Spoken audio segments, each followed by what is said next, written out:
ડાંગ પ્રવાસ પ્રારંભ. આહવા ખાતે કરાયું ભવ્ય સ્વાગત. ડાંગી નૃત્ય અને પરંપરાગત સંગીતની પ્રસ્તુતિએ પૂર્વ રાષ્ટ્રપતિનું મન મોહ્યું. ભારતના પૂર્વ રાષ્ટ્રપતિ રામનાથ કોવિંદ ડાંગ જિલ્લાના 2 દિવસીય પ્રવાસે પધાર્યા છે, જ્યાં આહવા સર્કિટ હાઉસ ખાતે તેમનું ઉષ્માભર્યું સ્વાગત કરવામાં આવ્યું હતું.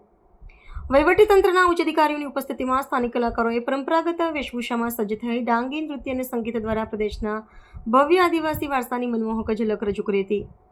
આ મુલાકાતનો મુખ્ય ઉદ્દેશ્ય ડાંગની ભૌગોલિક અને સાંસ્કૃતિક વિવિધતાને નિકટતાથી નિહાળવાનો અને સ્થાનિક જનજીવન સાથે સંવાદ કરવાનો રહ્યો છે. આ પ્રવાસ દરમિયાન પૂર્વ રાષ્ટ્રપતિએ કલાકારોના કૌશલ્યને બિરદાવતા જણાવ્યું હતું કે આદિવાસી સંસ્કૃતિ એ રાષ્ટ્રની સાચી ઓળખ અને મૂડી છે.